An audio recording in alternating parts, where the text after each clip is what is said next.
What is up, y'all? Today we're gonna be reacting to the problem with the Fnaf movie.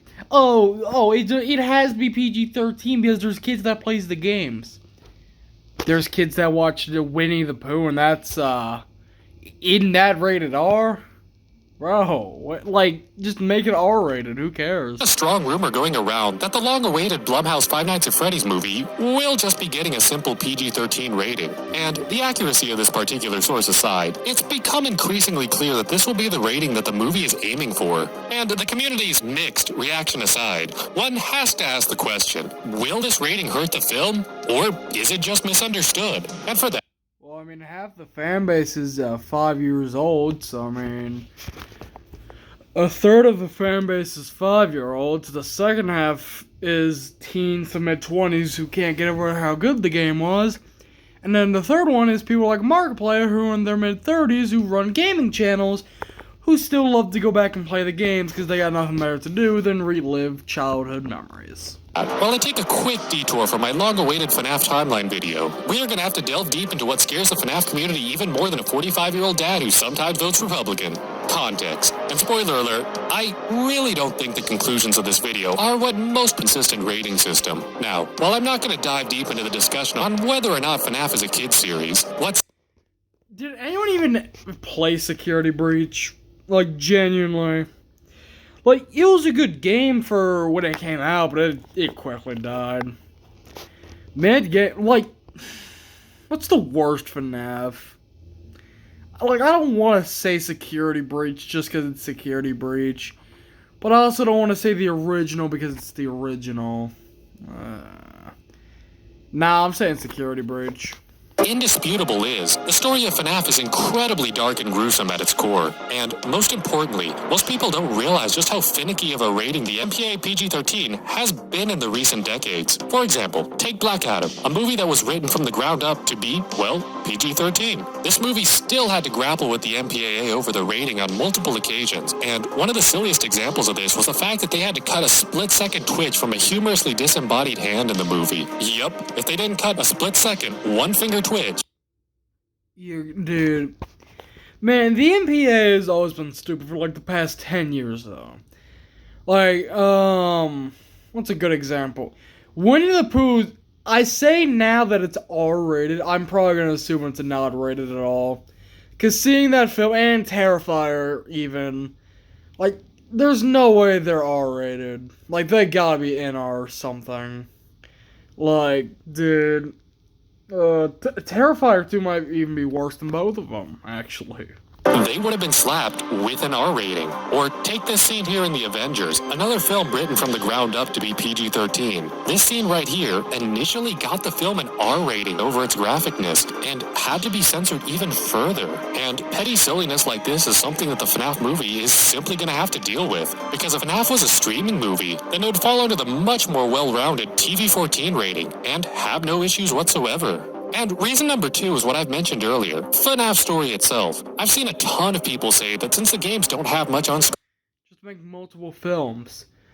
Start it based off the first one, then the second, then the third, then the fourth, and then the fifth, and just so on. violence, the movie really doesn't have to either. But I think the problem is that, since FNAF's story has become such a millennial and Gen Z zeitgeist, people have really forgotten of how little story is presented in the games. You gotta remember, Then go replay the game. Not that hard, it's like $5. Go play the game. It's cheap. It's easy. the reason why the FNAF games are able to avoid gore while having such a gory backstory is because the player just sees this the entire game. And, unfortunately, you can't just tell a movie story through Easter eggs and have a 1 in 500 chance of appearing. Yes, you can. It wouldn't be good, but you can.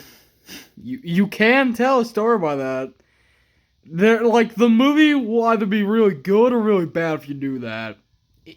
It could work, man. Either. That's the problem. FNAF's story isn't subjective, and now that story has to be told in a visual medium. While the insanely passive storytelling approach the game... Hold on. Wasn't there Willy's Wonderland? That was like a, something, it was based off FNAF's story. The Banana Splits movie is also based off FNAF's story. Like, you can do it, just... Cause like both of those movies are super bloody and whatnot. They're both probably are. But like, dude, you can do it. You just gotta let the MPA know that you couldn't care what they say.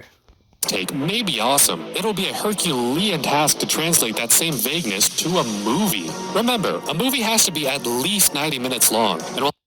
No, it doesn't. Dog, Thanksgiving's like 70 minutes.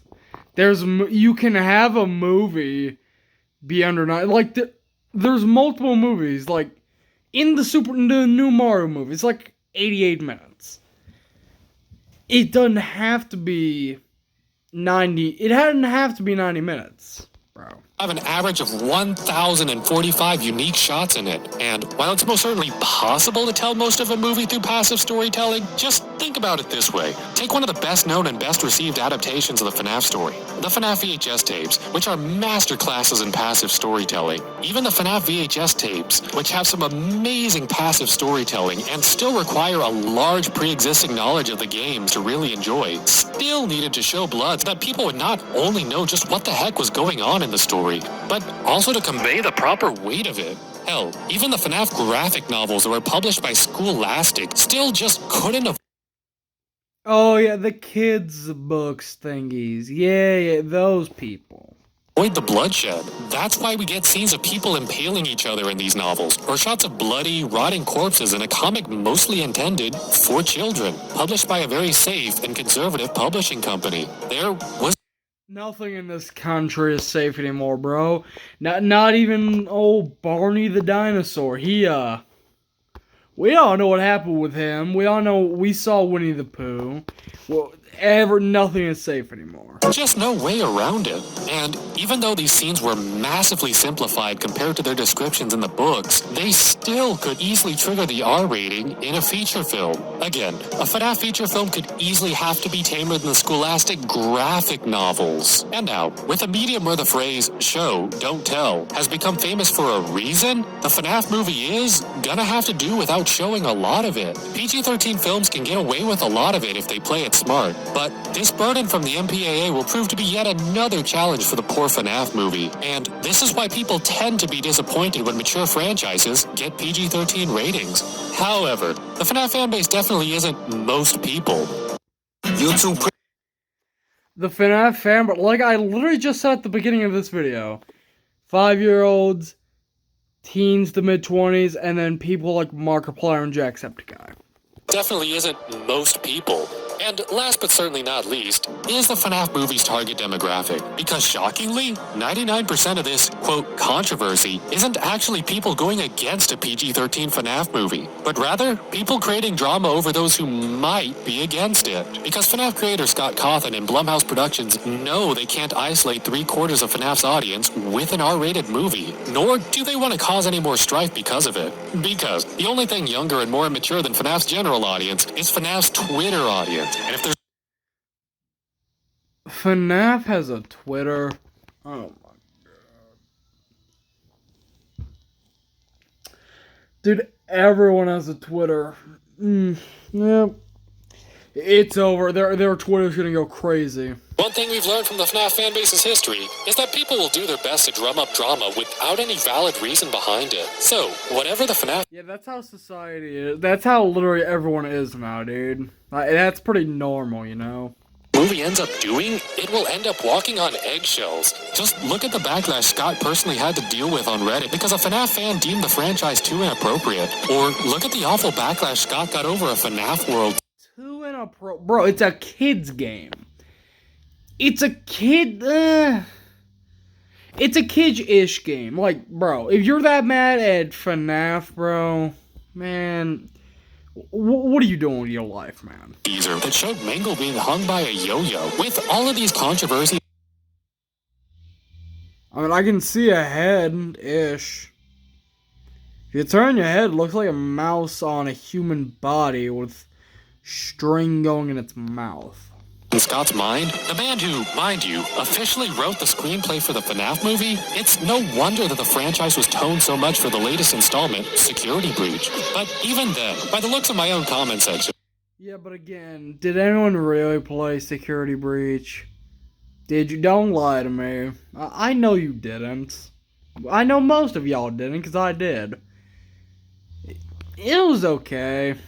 Nowhere near the best. It seems that even that wasn't enough for the fan base. So, all in all, if there's one thing you can take away from this video, it's that the FNAF movie will have to overcome some pretty large disadvantages if it wants to succeed as a movie. Generally, what I'm most concerned about is a movie chock full of sudden camera cuts and exposition, one that has to shy away from the story it's trying to portray, and one that just has to awkwardly imply and tell you everything that's supposed to be happening on screen.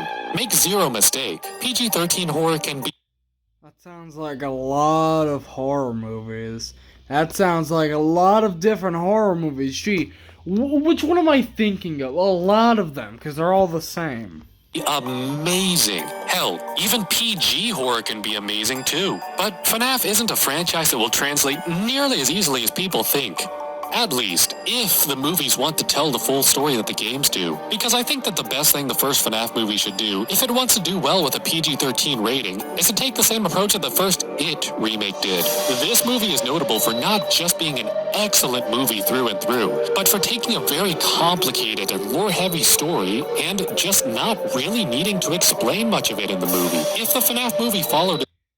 Yeah, but it is R-rated, right? Am I wrong? I'm pretty sure it is, buddy. The same footsteps, then it would just be a movie about the story of FNAF 1, and there'd be no need of any depictions of children getting their heads crushed in, or a mutilated man convulsing as he quickly bleeds.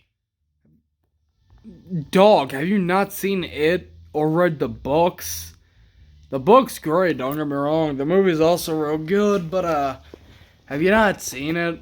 It's a lot bloodier than FNAF. To death, because all it would need to be shown... I get it's CGI and practical effects, but like, still. In that hypothetical movie are the animatronics, and maybe some injuries the protagonists get along the way. If the movie takes this simplified approach, it should be a win for everybody. The problem is, from the leaked casting information, it seems like the approach I just proposed is the exact opposite of what they are trying to do with the movie. Now, I won't get into any spoilers here, but I'm actually getting really concerned that they're going to try and cover too much of the FNAF lore in this one single movie. Especially, and most notably from the leaks we know, the exact parts that would give the MPAA so much trouble. But I'll leave that discussion for when we actually get enough info on the movie. Yeah, when we get enough info. When we do. Alright, I hope you enjoyed that video. I did not, because this ain't a good video.